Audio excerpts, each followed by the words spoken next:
හරි ළමයි. අදත් එකතුලා ඉන්නවා කොමර්ස් කවිඳු අපේ කොමර්ස් ක්ලාස් එකත් එක්ක. හරි. අද අපි කතා කරන්න යන්නේ 10 වසර 10 වෙනි පාඩමේ ගාන. හරි. ගැනුම් ජර්නලේ විකුණුම් ජර්නලේ පොත් ජර්නලේ අතරේ අද අපි කතා කරන්න යනවා ගැනුම් ජර්නලය ගැන. මොකක් ගැනද? ගැනුම් ජර්නලය ගැන. හරි. අද අපි කතා කරන්න යනවා ගැනුම් ජර්නලය ගැන. මොකක්ද මේ ගැනුම් ජර්නලය කියලා කියන්නේ? ගැනුම් ජර්නලය. හරි. ගැනුම් ජර්නලය කියලා කියන්නේ වෙළඳ භාණ්ඩ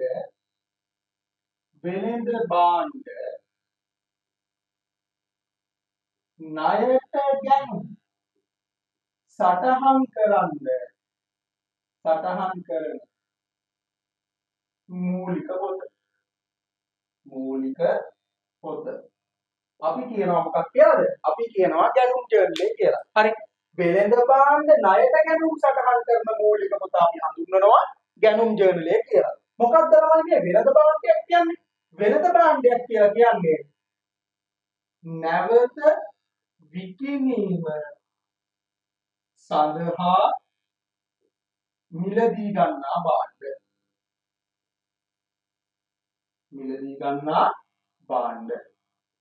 අපි කියනවා වෙළඳ භාණ්ඩයක් කියලා. හරි. නැවත විකිණීම සඳහා මිලදී ගන්නා භාණ්ඩයක් අපි කියනවා මොකක් කියලාද? වෙළඳ භාණ්ඩයක් කියලා. එතකොට මෙන්න මේ කියන වෙළඳ භාණ්ඩ ණයට ගත්තාම සටහන් කරන මූලික පොත තමයි ගැනුම් ජර්නලය කියලා කියන්නේ. හරි. ගැනුම් ජර්නලය කියලා කියන්නේ. පැහැදිලිද? හරි. එතකොට මේ ගැනුම් ජර්නලයට තියෙනවා ළමයි මොකද්ද? ගැනුම් ජර්නලයට තියෙනවා මූලාශ්‍ර ලේඛනයක්. මොකද්ද තියෙන්නේ? මූලාශ්‍ර ලේඛනයක් තියෙනවා. ගැනුම් ජර්නලයට තියෙන මූලාශ්‍ර ලේඛනය තමයි මොකද්ද? ගැනුම් ඉන්වොයිසිය. මොකක්ද කියලාද කියන්නේ? ඒකනේ කියනවා ගැනුම් ඉන්වොයිසිය කියලා. මොකක් කියලාද කියන්නේ? ගැනුම් ඉන්වොයිසිය කියලා. හරි. එතකොට මෙන්න මේ කියන ගැනුම් ඉන්වොයිසියේ එන සුද්ධ වටිනාකම තමයි අපි සටහන් කරන්නේ මොකේද? මේ ගැනුම් ජර්නලේ. මොකක්ද ළමයි මේ සුද්ධ වටිනාකම කියන්නේ? සුද්ධ වටිනාකම කියන එකේ අදහස් වෙන්නේ හරි ඉන්වොයිසි වටිනාකමේ වෙළඳ වට්ටම අඩු කරාට පස්සේ වටිනාකම අඩු කළ පසු වටිනාකම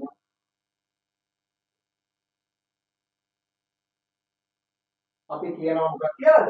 අපි කියනවා සුද්ධ වටිනාකම කියලා. සුද්ධ වටිනාකම බලන්න.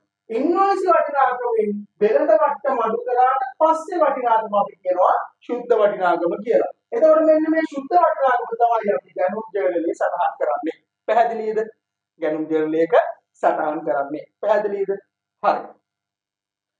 ඊට පස්සේ අපි බලන්න යන්නේ ගැනුම් ජර්නලයක් හදන්නේ කොහොමද කියලා. හරි. පොඩි ගානක් අපි හදලා බලමු. ගැනුම් ජර්නලය හදන්නේ කොහොමද කියලා. ගැනුම් ජර්නලේ ගාන හදන්න කලින් අපි ඉස්සරලාම කරන්න ඕනේ මොකද්ද? අපි ඉස්සරලාම කරන්න ඕනේ ගැනුම් ජර්නලයක් රූල් කරගන්න ඕනේ. හරි. ඉස්සරලාම තියෙනවා දිනය, ඊළඟට තියෙනවා ඉන්වොයිස් අංකය, ඊළඟට තියෙනවා සැපයුම් කරු තීරුවක් තියෙනවා. හරි. ඊළඟට තියෙනවා වටිනාකම තීරුවක්. හරි. අවසානයේදී තියෙනවා ලෙජර් පිටුව තීරුව. හරි. මෙන්න මේ විදිහට අපි රූල් කරගන්නවා මොකද්ද? ගැනුම් ජර්නලයක්. හරි. ගැනුම් ජර්නලයක් රූල් කරගන්නවා. හරි. ඉස්සරහම අපි ගාන හදන්න කලින් කරන්න ඕනේ මොකද්ද? කරන්න ඕනේ එකම දේ තමයි ගැනුම් ජර්නලයක් රූල් කරගන්න එක. පැහැදිලිද? හරි. එතකොට මේ ගැනුම් ජර්නලය බලන්න දිනයේ ඉන්වොයිස් එකේ සම්පූර්ණ වටිනාකම සහ ලෙජර් පිටුව තියෙනවා. හරි. වටිනාකම සහ ලෙජර් පිටුව තියෙනවා. හරි. දැන් අපි බලන්න යන්නේ කොහොමද මේ ගැනුම් ජර්නලයට ගනුදෙනු සටහන් කරන්න කියලා. ගාන තියෙනවා මෙහෙම. නිමියඳුන් ගෙන්වා බෙදා හරින ව්‍යාපාරයක් පවත්වාගෙන යන සමිතගේ ව්‍යාපාරයේ 2025 ජූලි මාසයේ සිදු වූ ගනුදෙනු කිහිපයක් පහත දැක්වේ කියලා තියෙනවා. හරි. පළවෙනි ගනුදෙනුව තමයි 2025යි 7යි 5.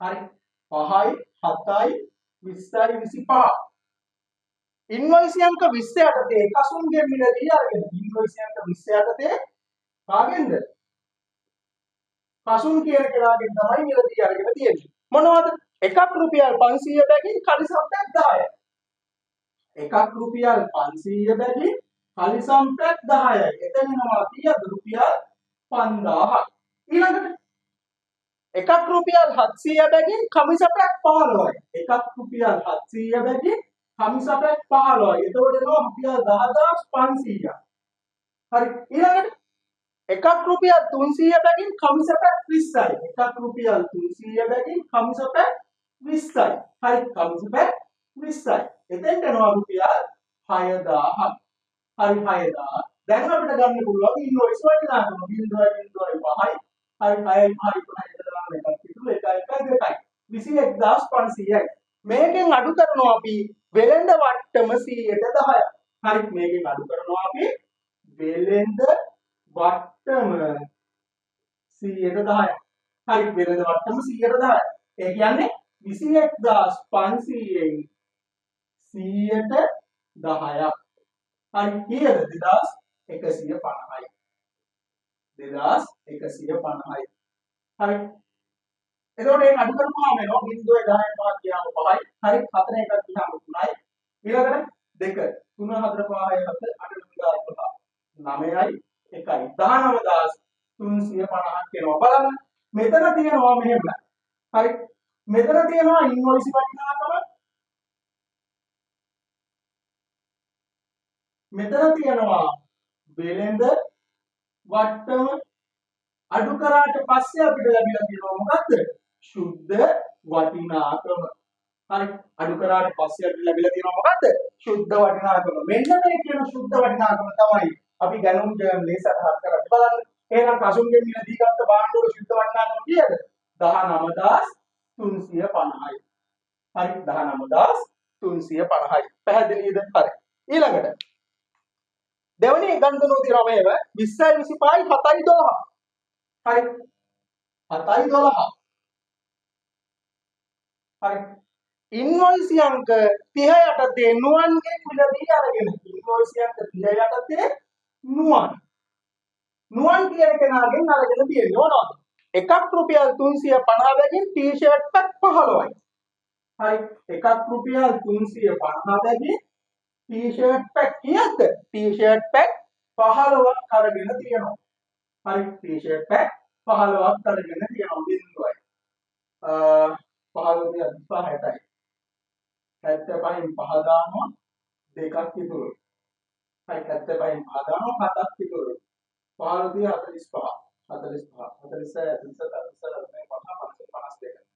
52යි හරි 5250ක් එනවා 5250ක් එනවා ඊළඟට එකක් රුපියල් 700 බැගින් ගවුම් පැක් 10යි එකක් රුපියල් 700 බැගින් ගවුම් පැක් 10යි එතෙන්ට එනවා රුපියල් 7000ක් හරි එතෙන්ට එනවා රුපියල් 7000ක් ඊළඟට ආයතරයි එතකොට මෙතනදී අපිට ගන්න පුළුවන් ඉන්වොයිස් වටිනාකම 0.5යි 2යි 7යි 5යි 12යි 12250 මේකෙන් අඩු කරනවා අපි වෙළඳ වට්ටම හරි එතකොට 12250යි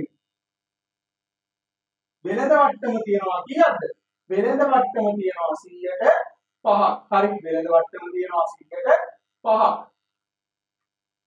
වැඩි කරනවා 100ට 5යි බිඳුවයි පස්සට පිටයි පස්සට දෙකයි දෙවරක් එකයි දෙවරක් 6 12යි දෙවරක් එක දෙකයි දෙවරක් දෙක 4යි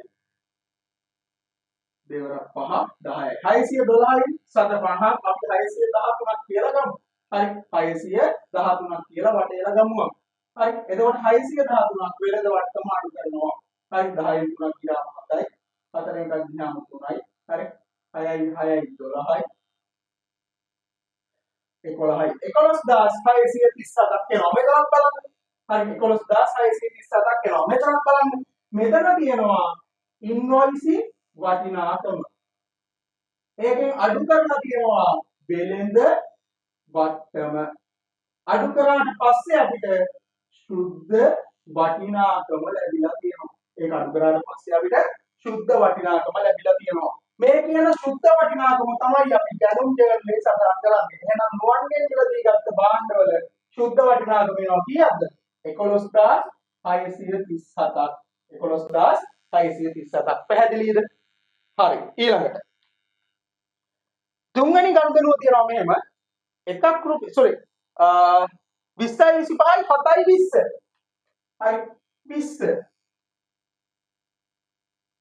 20යි 25යි 7යි 20. ඉන්වොයිස් අංක 40. හරි ඉන්වොයිස් අංක 40 යටතේ කල්හාරගෙන් මිලදී ගත්ත භාණ්ඩ. කල්හාර. හරි කල්හාරගෙන් මිලදී ගත්ත භාණ්ඩ මොනවද? එකක් රුපියල් 600 බැගින් සරම් පැක් 20යි. එකක් රුපියල් 600 බැගින් සරම් පැක් 20යි. 600 ගාන 20යි. කීයක් වෙනවද? බිංදුවයි. දෙවරක් 6 12යි රුපියල් 12000ක් වෙනවා. ඊළඟට එකක් රුපියල් 800 බැගින් ඩෙනිම් කලිසම් පැක් 15යි. එකක් රුපියල් 800 බැගින් ඩෙනිම් කලිසම් පැක් 15ක් වෙනවා. හරි. එතකොට 0.0 15 එව්වා 8යි. 8 වරක් 5 බිංදුව දානවා 4ක් ඉතුරු 8 වරක් 8යි. 9 10 11 12යි. 120ක් කියන්නේ එතනත් 12000ක් වෙනවා. හරි එතනත් 12000ක් වෙනවා. දැන් අපිට ඉන්වොයිස් වටිනාකම ගන්න පුළුවන් රුපියල් 24000ක් විදිහට. ඒකෙන් අඩු කරනවා අපි මොකද්ද? වෙළෙඳ වට්ටම. හරි. වෙළෙඳ වට්ටම. වෙළෙඳ වට්ටම කීයක්ද අඩු කරන්නේ? වෙළෙඳ වට්ටම 110ක් අඩු කරනවා. හරි වෙළෙඳ වට්ටම 110ක්. 240ට 110ක් කියන්නේ 2400ක් අඩු කරනවා. හරි 0.10 6යි. හරි 3න් 2ක් ගියාම 1යි 21600ක් වෙනවා සුද්ධ වටිනාකම. බලන්න මෙතන 24000ක් කියන්නේ ඉන්වොයිස් වටිනාකම. හරි 2400ක් කියන්නේ වෙළෙඳ වට්ටම. හරි 21600ක් කියලා කියන්නේ සුද්ධ වටිනාකම. හරි සුද්ධ වටිනාකම. මෙන්න මේ කියන සුද්ධ වටිනාකම තමයි අපි ගැනුම් ජර්නලයේ සටහන් කරන්නේ. එහෙනම් කල්හාරගෙන් මිලදී ගත්ත භාණ්ඩවල සුද්ධ වටිනාකම කියලා කීයක්ද? 21600ක්.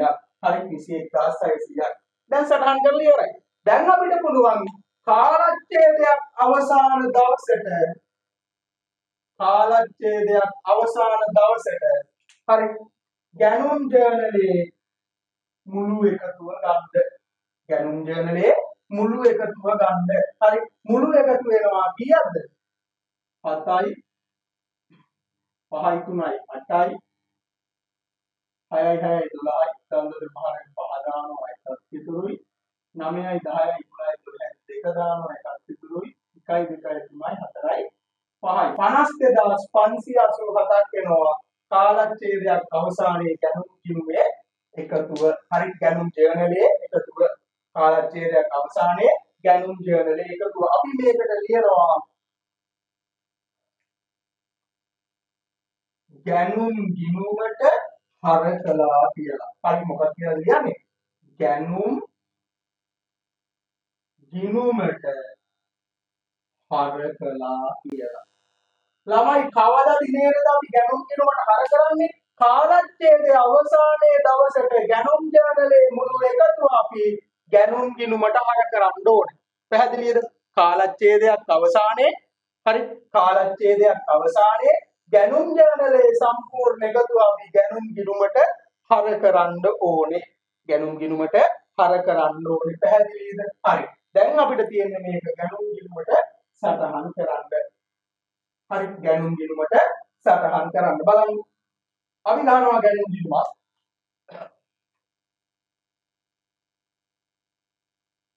හරි අපි ගන්නවා ගැනුම් ගිණුමක්.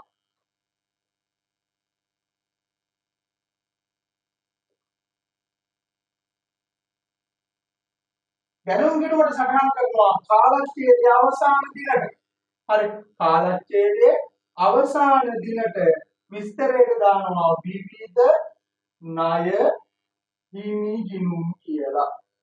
හරි විවිධ ණය හිමි ගිණුම් කියලා රුපියල් 52587ක් ගැනුම් ගිණුමට හර කරන්න ඕන.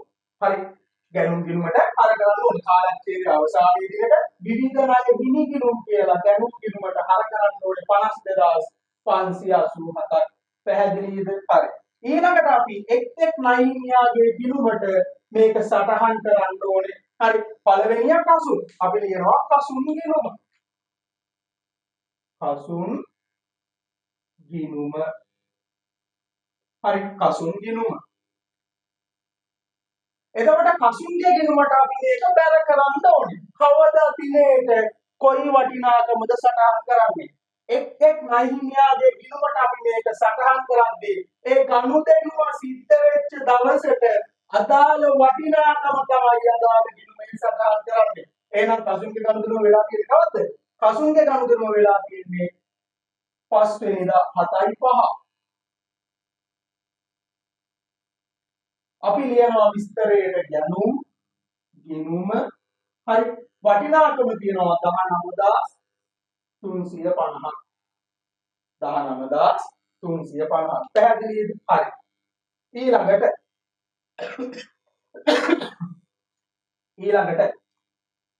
ඊළඟට ඉන්නවා නුවන්.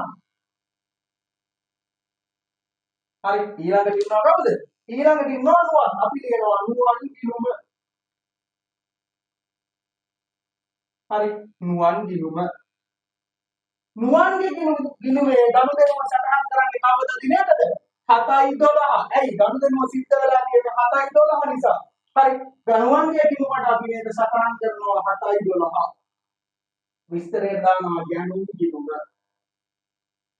ගැනුම් ගිණුම වටිනාකම තියෙනවා 11637ක්. 11637ක්. පැහැදිලිද? හරි. අවසානයේ අපි ගන්නවා කල්හාරගේ ගිණුම. අවසානයේ අපි ගන්නවා කල්හාරගේ ගිණුම. හරි. කල්හාරගේ ගිණුම. කල්හාරගේ ගිණුම අපි සටහන් කරනවා මෙහෙම. කල්හාර ගිණුම. හරි. කල්හාරගේ ගනුදෙනුව වෙලා තියෙන්නේ 7:20. එතකොට අපි කල්හාරගේ ගිණුමට සටහන් කරන්නේ 7:20යි. හරි. විස්තරයට දානවා ගැනුම් ගිණුම. ගැනුම් ගිණුම වටිනාකම තියෙනවා 21600ක්. බලන්න මෙන්න මේ විදිහට අපිට ගැනුම් ජර්නලයේ ආපු වටිනාකම් ටික ලෙජරේට පිටපත් කරන්න පුළුවන්. බලන්න ගැනුම් ගිණුමට කාලච්ඡේදයක් අවසානයේ සම්පූර්ණ වටිනාකම ගැනුම් ගිණුමට හර කරා. ඊට පස්සේ එක් ණය හිමියාගේ ගිණුමට අදාළ වටිනාකම අදාළ දිනයට සටහන් කරා. මෙන්න මේ විදිහට අපිට ගැනුම් ජර්නලයක් පිළියෙල කරගන්න පුළුවන්. පැහැදිලිද? හරි. එතකොට අද දවසේ අපි ගැනුම් ජර්නල් එක කතා කරා. හරි. පොඩි තියරි පාර්ට් එකක් එක්ක ගානක් හදන විදිය කතා කරා. හරි. එහෙනම් ඊළඟ දවසේ හම්බ වෙනකම් අද සමුගන්නවා. ජය වේවා.